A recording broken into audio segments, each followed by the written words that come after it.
Bonjour peuple congolais, ça dépend vous allez Christian Bola bien mamba peuple mokozi peuple souverain, combattant, résistant, révolutionnaire, Nazali PNI ezali politicien non institutionnel. Politicien non institutionnel ezali politicien oyo azali ko loba makambo polele oyo azali ko loba makambo na sembo oyo azali ko loba makambo na ndenge esengeli. Donc lelo tokoloba mingi donc makambo ya route ya Kimwenza et puis donc on va essayer un peu de voir inondation d'Engezali lelo nakati ya Kinshasa ex Léopoldville. Est-ce que tu pourrais imaginer que Kinshasa va béni Léopoldville lelo ezala saboté na niveau wana lelo ezala inondé na niveau wana? Est-ce que tu pourrais imaginer que Kinshasa il y a président Kasavubu au va benga ki Léopoldville et comment la situation n'est comme dingwana? Est-ce que tu peux imaginer que Kinshasa au va bengi province donc capitale sous Mobutu et Zalandenge et Zalindengwana? Je ne pense pas. D'où quand tout ça koloba sous-président ça dit sous les donc Zaïre ou Congo, donc ça dit on voit le peuple congolais. Est-ce que le peuple congolais sur la tiba tuana puis président ya mboka? Est-ce que Batouaba va imaginer que Mboka Nabiso est comme un désordre de comme il est là? Mboula sur les bêtis donc, c'est-à-dire les scandales. Et nous aurions appris que donc Hippolyte Kanamba a mobilisé l'équipe Oyaye pour na boucher bakaniveau. Bandi konangai donc ezali mawamingi. Et Batouaba bazali na raison. Bazali na raison puisque le fait déjà gouverneur ya ville André Kimbuta atiki ba déchets à kosakana te na ba balabala na ba place publique et ba déchets on a ce que baza pe ko bois kango mususu wapi na ba mai oto bengi ya Kalamba rivière. Donc résultat ya ngwana donc makambo bato baloba ki ezali vrai au propre et au figuré ezali vrai. Donc bandeko na ngai ezali pasi mingi lelo to yeko loba ko vandela ma donc avenue donc Tolbanini avenue bypass na triangle koto eke imonga fula uti romponga boye avenue abenga bypass et utalemba romponga ba obaniko kita triangle ezali wana koto boye eke imonga fula arrêt courant ezali wana likolo côté boye eke donc CNPP ti bakimwenza. Et tout ça pour parler de tronçon mi balé wana triangle et surtout triangle côté à gauche côté oyo ezali ko pesa voix ezokende CNPP campus ti donc Kimwenza. Bandi konanga ezali passe mingi puisque place wana nde ezali ko katana mbula so beti pluie diluvienne so beti nzele za coupé place wana. Alors que on a des ingénieurs, alors que non seulement on a des ingénieurs, mais on a des matériaux, on a des moyens. On peut imaginer des choses. Donc, côté on est aliboué, donc ça dit outil rond-point bypass, triangle saliboué, oekei donc des tolobi CNPP, etc. Oekei donc monga fula et continuer les okende. Donc, awa. Na bypass, so outil rond-point bazali niveau est surélevé. Soko yesikoyo mai mo akala mezara pomo ezala kana donc niveau ezali na C. Après siko vous remontez maintenant siko pente de sali boué. Yé boué donc yé moi donc pente awa siko da pont na siko ekiti na C niveau eza trop bas. Après sikoyo e mati lisusu ngomba ya côté CNPP na C ti au moni CNPP. Bande konanga pont wana nde place yo poser problème. Ngata on azaki na Kinshasa bazelo pe bazali ko bimisa bazelo na banzela wana. Bimisa bazelo ba créer bazelo pe bazala quelque part wana. Bande konanga pont wana ezali ko poser problème na contrée wana nyosto. Na contrée wana pont ezali ko poser problème et puis soko ki encore plus loin na trafic ti okene bakimoi na nzela wana ekindele nyose bukani. Bandeko na ngai ezali triste d'abord puisque omoni na mokili soki moto asali eloko il faut ndima ye ozwango mpe comme exemple soki ezali malamu mpona yo mpe na gouvernement donc on se répète na gouvernement donc il y a gouvernement donc surtout régime on a été soki ezalaki avant le 24 avril 90 ou après mais nga na situation avant le 24 avril 90 puisque Lunda Bululu azalaki ministre moko donc il y a donc reliant deux phases reliant deux périodicité tout le bas périodicité à MPR parti état Zaïre et puis la périodicité donc il y a MPR fait privé tout côté dans la transition na été sur la se faire saisir donc Lunda Bululu azali premier ministre oyo ezalaki ya dictature tout le bas premier ministre Mobutu conseil d'état après sikoyo Mobutu alobi démocratisation je pense Lunda Bululu premier ministre Mobutu asali le 24 avril démocratisation sikoyo le même premier ministre Mobutu a renouvelé qui est a continué qui na ndenge Mulumalu Kojaye Goya je me rappelle encore tant batunaka ye quand est-ce qu'il va partir, je quitterai le pouvoir si Mobutu, le président, il dépend que du président Mobutu pour que je quitte le pouvoir. Donc, Lunda Bululu Lubakango, Nalanda Kiango, Batu Mouchouchou la tango wana lem chouchou, Landa Kité, Mouchouchou Babotamaïté, mais du moins, tu as observé Makam Oye et les gars na Congo. Donc, il y a un total à tout vérifier. Point à Makelele, ba créa kiango na date ni donc mais je pense que c'est qui avant démocratisation donc les ali pont entre Kitambo donc les ali mato bakaka Kitambo ne bandela Kitambo na bandalo asuka wana pont wana donc ça créer des problèmes donc et créer qui donc et boma qui batu puisque situation donc Macadam et moi j'ai eu la chance donc en tant qu'étudiant na IPEN tous les cas banzela on a donc yaki nzela soki mutu kana biso ye Thompson mutu ka Thompson ye zo sala mabo ekiti boye mati donc je m'en rappelle donc yaki mana c'est niveau yaki trop bas donc tout mes canaux vérifier total à point à Makelele ezaki créé quand donc Makelele namonia ça pose toujours problème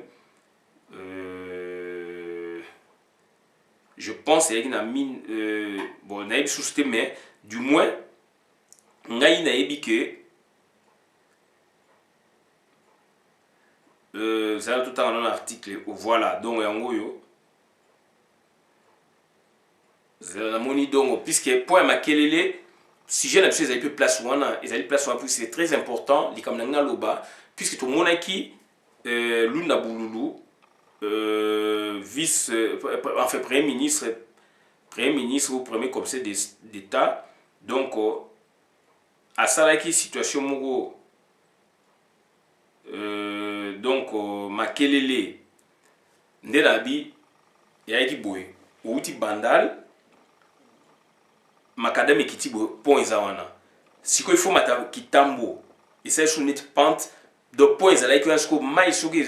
mbule bete za ko déborder et boma batu ba ebité yango toza ko expliquer batu et boma batu ebele donc et boma batu ebele do na bandal d'où le premier ministre Lunda Bululu na réunion conseil ya ba ministre avec une décision donc pour na ko avec décision donc pour na ko si ça masolo wana et ba sala un de meilleurs ponts na ko benga ya capitale bon ba msho ba rolo ba même ya Congo entre guillemets donc pour maréchal les alina non de tout ça pour la capitale donc ça dit tant il y a tche pont wana inondation ça m'a shooté côté wana mais il y a les caméras donc ça dit il faut affecter ponte puisque le problème est pour na donc transport route wana pour et comment ce que les colo banda et comment na c'est d'où ils ont résolu le problème ngai na kosenga na entrée triangle boye na nzela ya kimwenza kokota siko pono kende CNPP pour moko ezalaka wana. Donc on doit faire pareil de deux côtés. Donc c'est-à-dire na niveau oyo bypass unique, bypass ye boye izoya, donc bypass angoyo awa siko ye kabwani oyo sikoyo nzela ke kimwenza oyo siko nzela ke donc monga fula, donc côté vraiment normalement makala, donc rond-point ngaba ezala boye makala nde ezala boye mpo wana place to batu makala ekabwani siko na selimbao arrêt courant ezalaka selimbao mais tobenga yango kaka donc tobenga yango kaka nino donc monga fula. Donc elle oyo yaka droite yaka makala, elle ya gauche nde monga fula. Donc na niveau triangle wana sikoyo nzela ekebo arrêt courant eza likolo koto yo. Donc omona eye boye, donc nzela eye comme na pont sikoyo, donc koto eza likolo comme na pont sikoyo pont eza na C. Après sikoyo tango okele nzela ya campus emati okele nzela courant emati koto sungo do bangoma eza makasi. Pourquoi pas corrélier deux niveaux. Donc à partir de bypass na likolo côté pesa likolo côté eza likolo, on jette un pont comme ça pont OSC, donc ça dit ba relier makadam. Donc pont sikoyo ezali wana scope ba surélever et comme le même niveau, donc ça dit makadam et keiboye et outi côté likolo côté eza pente côté eza montagne, donc ba relier deux niveaux, ba jeter pont côté ba relier ba jeter pont nde ba sana makelele, ça peut résoudre les problèmes. Comment expliquer batu na monga fula, donc ça dit na campus ti monga fula, donc ti ba kindele etc. Nzela kaka moko ngwana et nzela ça pose des problèmes. Lelo na oki ba chino baza ko tonga côté ba komiso ba bani ko kenso na remakaya. Après donc campus trafic, donc campus arrêt moko ezakana donc mabanga makaya ba bani ja ko poussa ba chinois. Mais est-ce que cela va résoudre les problèmes? Puisque construction ezali ko senga za ko nécessité ba caniveau aussi, ezala suivi na ba caniveau. Et ba chinois bino batu bozali na ba kindele bandeko bozali wana. Ba chinois, ba chef à quartier, ba comme c'est des zones ya monga fula, na yebi ko na pouvoir mingi. Ba député ya monga fula, na yebi ke boza ba koyoka bino te. Puisque bazo décider autrement, ba chinois bazo sala route wana to boité. Mais il faut ça suivi na caniveau, puisque ba sala donc ba caniveau moko donc to gol ba latéral, mais il faut ça suivi na ba caniveau donc c'est-à-dire parallèle, hein, donc vertical to loba oyo ko kita sikoyo, donc ekititi na ba quartier kuna autant de fois, donc ça dit autant que baza ko avancer, soit va dépasser une avenue, deux avenues, ba moni place où eko sala ke érosion ba selango caniveau en béton. Donc ba poussani place où ba moni ke ba selango caniveau, ainsi de suite jusqu'à ce que ba koma na kimwenza. Si y a moyen aussi de faire de part et d'autre, puisque côté il y a plateau de professeurs ezali kolo makasi côté yo ezana C, mais ba partie mususu kuna eko za la pe boye côté ezanacé, et que makadam eza likolo bako sala deux caniveaux boyé, mais il faut la suivi na ba caniveau. Donc il faut la suivi na ba caniveau, donc c'est-à-dire on a bien vertical est créé par parallèle. Donc à partir il y a place bossa misala tiba kuma ki mwinza, s'il faut ba construire 35-40 donc ba caniveau ezo kitati na ba veniti na kati kuna pour accompagner mai, puisque il faut écouter so bolandi ba mai wana ba pantu wana, puisque kinde les ali accidenté ezali boye makadam eza boye kinde les ali boye soko keiti na se omona soko parti musu e mati koto kuna ko monga fula, mais na ba parti wana entre contrebas wana na contrebas oyo na katikati wana mingi ba ruisseau ezalaka ou ba rivière mingi ba ruisseau ezalaka ou ba rivière. Donc ngai ce que je pourrais proposer, c'est-à-dire le fait qu'ils construisent baza ko reconstruire ba makadam wana nebi ke ba caniveau ko zala boye donc parallèle na balabala, mais ce qu'on a niveau ba quartier ba ko benda kaka lem chouchou 10 mètres 5 mètres basukisi wana mai siko sotango koya évacuation na moso comme na quartier et comme soko créer sous ba érosion makasi lobby donc il faut ba accompagner ngo ti na niveau ya des contrebas monga fula kindele de ba terrasse wana oto benga ba terrasse o ezali ya makadam ya prince ya ba quartier ba balabala fait zala chaque avenue donc terrasse go zala pona donc ça dit et canaliser ba mai oyo l'été sengela ça ndenge l'état muta a pesi mo vuna zo sala de ba canalisation wana ekoya ko rencontrer contrebas ba contrebas ezali wana katikati donc mingi ya ba ruisseau mingi za ba kalamu na se ba contrebas soki ezali te on crée une canalisation donc ekoki ko banda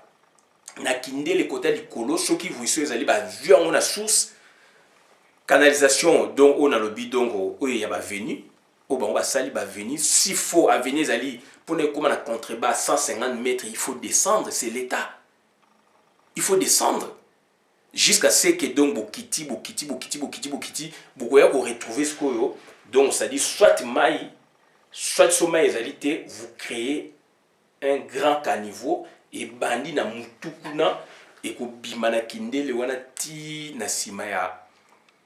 do liboso ya monastère et ko doublaka monastère et ko kendaka ti place na bi na pont puisque ba mai mo ba bilanga mo ba mama maraîcher bazalaka ba mai mo mai ba mai ezalaka na so mai ezalité vous devez créer ça d'où maintenant ko ça nini et puis sikoyo en face à CNPP et arba terrain moko do ba ko tonga te à l'époque na ebike basaka lotissement na tango na babuka yango to na campus babanaki ka muki babuki yango bona yo kaka bamusu balobaki bateka ba place wana so bateki basali pe système wana dongo makadam boye ba caniveau par avenue et ko stabiliser ba mabele et siko boyo ko ya so na contrebas côté na ba mai ezali clair mon na kayango yo ba mai wana eye petit na kalamu wana na ba entre deux contrebas ya monga fula na ya kotoyo koto pe mai ya kalamu uti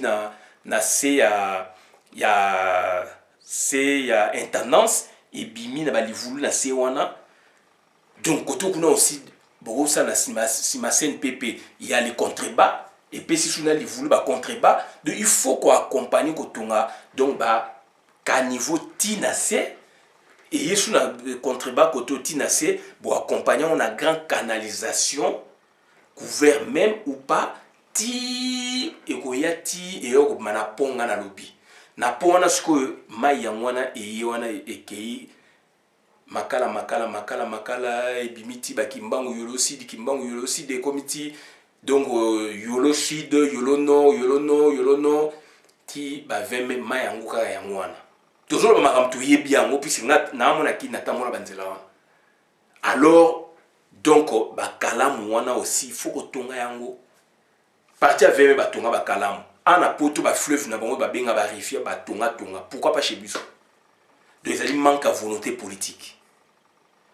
yango be roger zo salama puisque ba mabele ezali donc stabilisé te ba mabele ezali consolidé par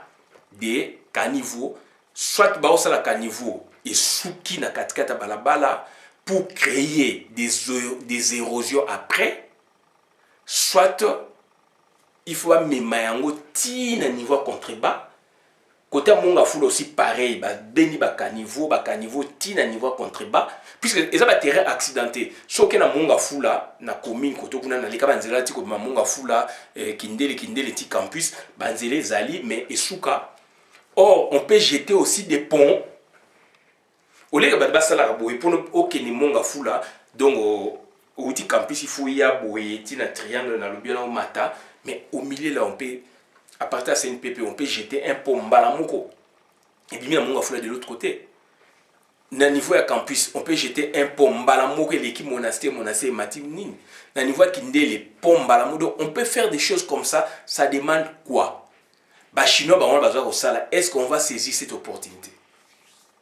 Na mun na campus tant aux ali, to tangawana, na munga fula na ngambu, na re. So l'équipe courant arrêt na si arrêt mo ezali ki wana mulongo mais na basé na ngo siko boke na ba contrebas wana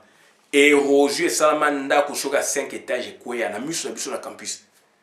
puisque ni mabele ezali consolidé te mboko nga na vandi awa mais ezali valé mais il faut mona ke mundele donc asala donc c'est-à-dire asala donc ezali donc système anti donc érosif érosion awa ezalaka te mais toza na valé eza macadamisé partout mabele eza consolidé biso kuna so bolingo tcha macadam partout te mais bosala bato baterrasse wana tina se